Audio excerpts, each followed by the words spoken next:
Hey guys, it's Peyton, and today I'm going to be doing my Reading Rush TBR. The Reading Rush is the renamed version of the Booktubeathon. I've done Booktubeathon, I believe, every single year since it started, and it's always been such a fun time for me and a big part of Booktube in general. So one, I was shook when the whole thing got renamed to the Reading Rush.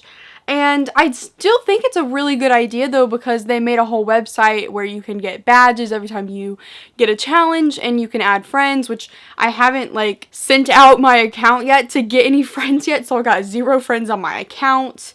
And I guess I'll link down below my whole account so you can add me as a friend on there. It should just be Peyton Reads. This year's Reading Rush is from July 22nd to the 28th. It is a week long, and it's just a readathon where you try to read as much as possible. There's 7 challenges that you can try to meet if you want to. You don't have to do the challenges, but it is a fun way to go about it because you are trying to set yourself some goals to make. If you accomplish them, you feel really good, but even if you don't, it's perfectly fine. I've definitely failed at Booktubeathon time and time again, more than I have succeeded. I think last year was my first time ever doing well, and I think I have a vlog for that, so I guess I'll put a card wherever the cards go. I'm so stupid about it, but click the card. I'm just gonna go ahead and tell you what I'm planning right now to read for the Reading Rush. I typically am terrible with TBRs. That's why I don't do monthly TBRs anymore.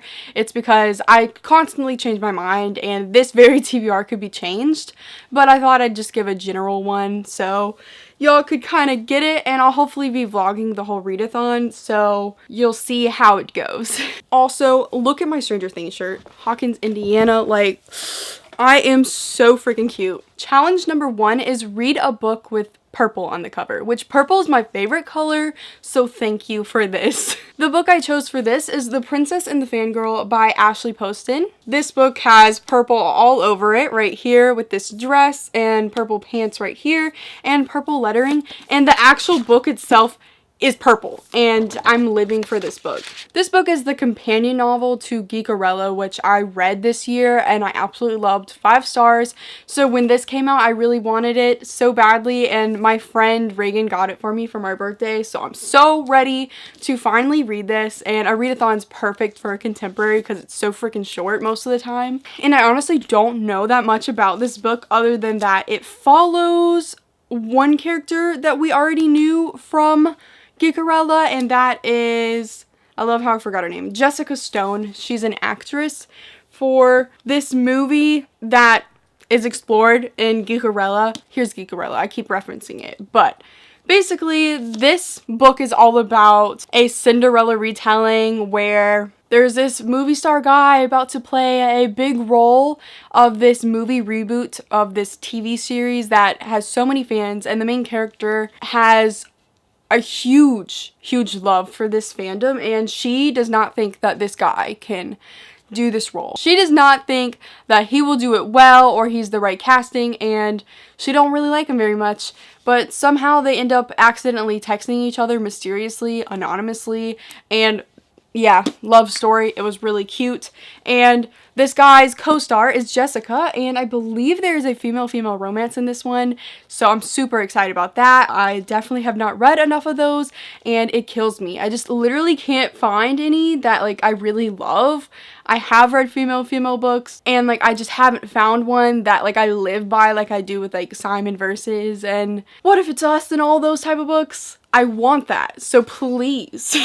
I cannot wait to give this book a go, and we'll see how it is. Challenge number 2 is read a book in the same spot the entire time, which is perfectly easy for me because I typically just read in my bed. So I'll do that just fine. But for this, I thought I would pick a really short book, so I went with Summer of Salt by Katrina Leno. This book was gifted to me by my friend Julia for my birthday, and she's from A Reader's World. Go subscribe. And I believe this follows a bisexual main character and her love story with another girl, and I literally I can't wait to read this. We're already having a theme of female-female romance. I want that so bad, so I'm so hyped. And I believe that this book is a contemporary, but there's some sort of magical twist to it. So it's not entirely just like set in the real world, I believe. And there's obviously a beach. I really don't know that much, but it's summer. So I thought this was perfect for the summer, and it's a female-female romance. So I thought this was a good pick. Challenge number 3 is read a book that you meant to read last year. I have so many of those. But I'm gonna go with Unholy by Neil Shusterman. This is the second book in the Unwind dystology, I believe that's what it's called. Yes, the dystology. I read Unwind last year and I really loved it, and then I met Neil Shusterman. I also read his Scythe books, and I really love his writing and his stories, so I want to continue on with this, but obviously I never got to the second one, and I definitely need to read this as soon as possible before I forget everything that happened in the first one. The first one was really good. I think I gave it like a 4 out of 5 stars. And I believe I read it last booktubeathon, if I really think about it for a second. I definitely read it for a readathon.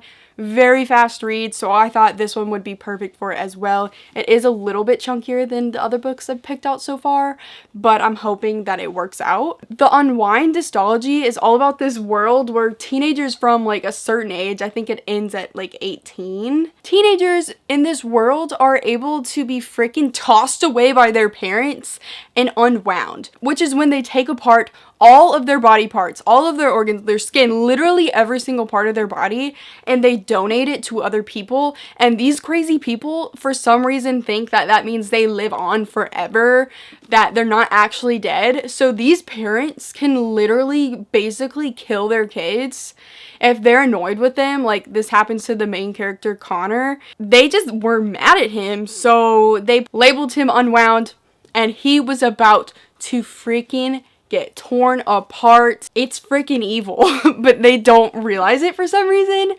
The kids definitely are like, are you kidding me? Connor and 2 other kids do not want this to happen to them, so let's just say they rebel. They are trying their absolute hardest to run away from this path that was decided for them, and it's really interesting. Like, it's very fast-paced. Definitely think this one will be a fun ride, hopefully. Challenge number 4 is read an author's first book. For this, I am going with Harry Potter and the Sorcerer's Stone by J.K. Rowling. I really want to reread this. I just went to Universal Studios and toured Hogwarts and Hogsmeade, and it was so freaking epic, so I'm definitely in that Harry Potter mood, and I think I'm going to probably read my crappy paperback copy and annotate it, because this is just a nice hardback and I don't want to mess it up. I'm just definitely in the mood to re-experience this beautiful world, and if you don't know what Harry Potter is about, girl, you need to fix yourself. I'm not about to help you right now because I simply just don't understand. It's about wizards. There you go. Challenge number 5 is read a book with a non-human main character, and I'm about to double up for this challenge. You can do that. I don't know if you can triple up because I didn't actually like watch the video that they made. I just read the challenges, but I don't really care. I'm gonna do what I want. So I'm gonna double up with Harry Potter. Harry Potter is a wizard, so he's not technically human, so that's what we're gonna do. Challenge number 6 is pick a book that has 5 or more words within the title. And this challenge could be completed by Harry Potter and the Sorcerer's Stone or The Princess and the Fangirl. This has 5 words, I believe. Like, I hope I can count. 1, 2, 3, 4, 5. It has 5, so I'm good. I should be able to complete that challenge. The final challenge, challenge number 7, is read and watch a book to movie adaptation. And I was gonna just triple that up with Harry Potter, but I think I am going to do something terrible and reread The Hunger Games again, even though I reread it 3 months ago. But it's been too long. Ever since the announcement of the prequel, obviously that has just got everybody back into the mood, and I just want to annotate the shit out of this book. And I already annotated it last time I read it, but I was so hyped to be back in the world that I didn't fully like feel like doing it, so I would only do it like when I really needed to, like I had to highlight something or write something. So it's not as annotated as I would like it to be. I definitely just want to go all in and like make this book colorful for sure. Like, I'd love to have my Hunger Games books as colorful as possible. And I can watch the Hunger Games movies whenever. I will always do it. I will always be good with it.